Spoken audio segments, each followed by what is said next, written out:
Gold is durable. In fact, gold is almost impossible to destroy, which is an interesting characteristic. You can use high explosives, but all you do is spread the gold molecules and they fall on the earth and dig them up again, 10,000 years later. Gold does not rust. It does not, disintegrate. Like you mine gold. One of the ways you mine gold is you put sulfuric acid in the ore and everything else dissolves and the gold doesn't, and it falls to the bottom and you kind of scrape it off. So that's how durable gold is, and that's one of the reasons it's always been a form of money. Bitcoin's not durable. It doesn't come close. All I have to do is, if you have some Bitcoin, all I have to do is turn off your electricity and your Bitcoin is gone. So I would say that's not durable at all. But just to come back to the durability point, when I say, if I turn off your electricity, your Bitcoin's gone, which is true, but people go, oh, well, that will never happen. Russia shuts off natural gas to Poland, and Bulgaria, I believe, was the other country, go out or remain out in a lot of places. So that's not a stretch at all. Gold is in elements. Atomic number is 79. Like, it doesn't get certain characteristics of atomic structure, but it's not an alloy. It's not mixed with anything else. Gold is gold. And in fact, one of the things you can do, one of the things that has been done recently, for example, Germany, the German Bundesbank has been, and others, Netherlands and other countries, are repatriating their gold. They're calling up the Federal Reserve Bank of New York and say, hey, send me my gold, because a lot of it was stored. People think the U.S. gold is at the Federal Reserve Bank of New York. It's not. U.S. gold is at Fort Knox and West Point. The Federal Reserve did have 6,000 tons. I think it was the largest single depository in the world, close to the Bank of England. But all that gold belongs to foreign countries. They're calling up and getting it back. But the Germans, so the Fed says, okay, here are your bars. Those bars have been around since the 1920s. They're really gnarly. They're not like the nice, London Bullion Market Association bars.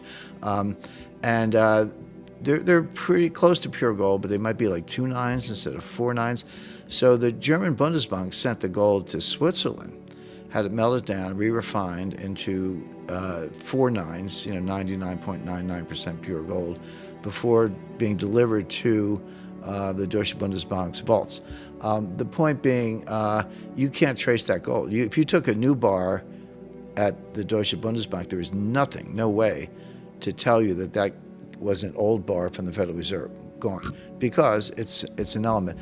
Bitcoin is different in the sense that Bitcoin's a Bitcoin, but they're all, because it's digital and because it's encrypted, you have addresses and you have a place on the blockchain. Now, people go, oh, the blockchain's anonymous. Well, it's not anonymous at all. It has a digital address. Now, it doesn't have your name on it. It doesn't say, Jim Rickards, but it does have an address. Criminal investigators love it because the blockchain's open, and I can trace the entire history of a particular Bitcoin. So all I need is one bit of forensic evidence to find out who you are, and then I've got your entire chain of transactions from day one. So it's not really fungible. Each Bitcoin has its own sort of digital footprint that enables you to trace people back. At the end of the day, Bitcoin will be more scarce, and that is a fatal flaw, because Bitcoin's capped out at 21 million coins. We're getting close. The last time I checked, we were somewhere between 19 and 20 million. So we're getting closer to the last Bitcoin being mined. We're not there yet. We may never get there for the simple reason that each math problem becomes harder than the one before. Gold is very scarce. People talk about rare earths. Actually, rare earths are not that rare. They're low density and expensive to mine. That's true, but they're all over the place. Gold is not. All the gold in the history of the world, it's an estimate, but about 200,000 metric tons. That's it. It would fill up a large swimming pool. It's all the gold in the world, ever. But there's still mining output. Now, the mining output is about, give or take, 1.7, 1.8% of the above ground gold. So gold is going up about 1.8, give or take, percent per year through mining. Guess what else goes up about 1.8%, maybe a little more? Global GDP. In other words, and I'm not saying there's a force behind it, but it's just the case that gold's growing about the same as global GDP. Global GDP might grow a little faster, but they're about in sync. The problem with Bitcoin is when they hit the cap, and they're just about there, that has a huge deflationary potential, meaning If you have a fixed amount of Bitcoin, which you will, and then growth keeps going, which it will, there are ups and downs, but so growth keeps going and the amount of Bitcoin is fixed. That means, in theory, each Bitcoin gets you more assets, because if this is fixed and this is growing, you're going to get a bigger piece of wealth in exchange for each Bitcoin. That's deflationary, and that's why, in other words, the Bitcoin are worth more measured in dollars. And that's why a lot of smart people in Silicon Valley and Ray Dalio and all these guys are buying it. They're like, well, it's got to go to $500,000 or whatever because of that.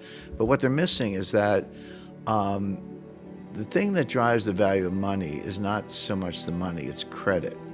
It's people being willing to lend to each other, and by doing that, whatever base money supply you have, the M2 is bigger, and then you put credit and bonds and government debt and derivatives and all that stuff, pile it up, and that's what drives your economy. I mean, base money is not even close to global GDP. So how do we finance global GDP? Well, we do it with debt.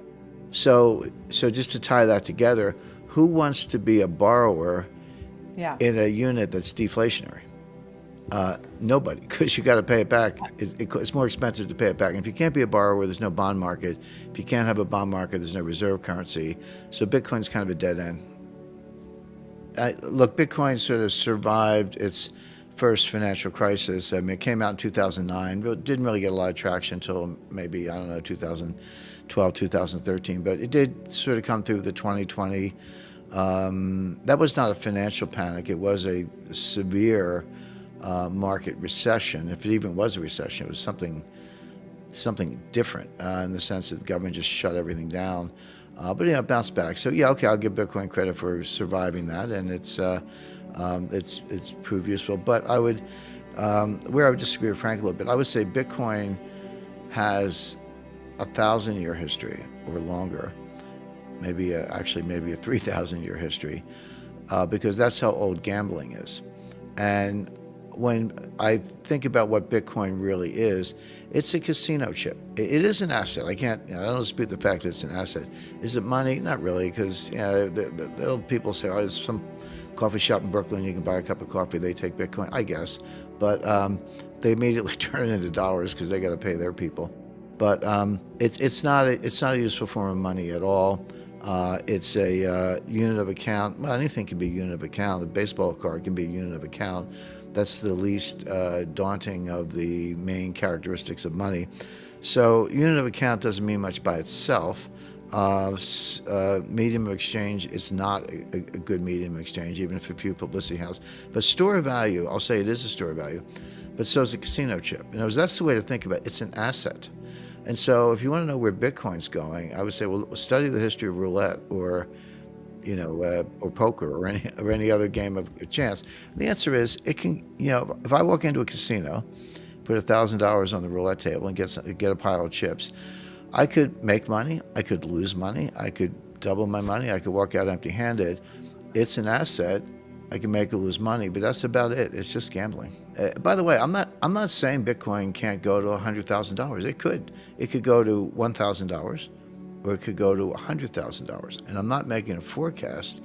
I'm making a statement that either one of those things is possible, and that's where I come back to the gambling analogy. Whatever. I mean, the thing about gold. Here's the thing that's least understood about gold. Here's what people don't get. It's not about the price of gold. It's about the price of everything else measured in units of gold. In other words, gold is your yardstick. Gold is your benchmark. One of the questions I get most frequently in interviews like this and many others is, they'll say, hey, Jim, I don't get it. The dollar's going up, but gold's going up. And, I thought when the dollar gets strong, gold goes down and vice versa. And I say, well, your metrics are all wrong, because when you say the dollar's going up, people are referring to DXY, or the Bloomberg Dollar Index, which is a basket of currencies, mostly the euro. But there's no gold in DXY. And when you say gold's going up, what I would say is no, the dollar's going down. It used to be 1/1800th of a dollar. A dollar got me 1/1800th of an ounce. Today, a dollar gets me 1/1900th of an ounce. Gold's the same. What happened is the dollar went down. So gold doesn't really change. That's what I say. It's an element. Bitcoin is a zero-sum game or a negative-sum game. For every winner, there's a loser. For everybody who bought Bitcoin at 1,000, it went to 19,000. Nice going. You made millions. I'm repulsed by a so-called form of money, because I don't really think it's money, that the winners are well known. I can name a lot of them, but the losers are everywhere. And I guess I don't like the idea of gain without some work or effort, mental or physical. So I do have ethical objections. My portfolio shouldn't be the world's portfolio. I mean, everyone needs to make their own decisions, and I have never, ranted and raved about don't buy Bitcoin. I don't do it personally. That's me. I gave you my reasons, but I have very good friends who buy Bitcoin. They're interested in what I have to say about it. They ask me all the time, and I've said this before, but in the 1960s there was a rock and roll tune we used to dance to, and the refrain was "Shout, shout, knock yourself out." And if you want some Bitcoin, knock yourself out. I mean, do it. Just very briefly. It won't replace the dollar as a global reserve currency. That's nonsense. But maybe the dollar will fail as a global reserve currency for other reasons. But it's the point I make. Moneyness means that things are posing as money, have certain characteristics of money, but they're not exactly money. What's really happening is we, all of us, you, me, and everyone watching, and the whole world, are immersed in an electronic environment that we don't understand because we're immersed in it, and we're losing the thread. We're losing the idea of what money actually is.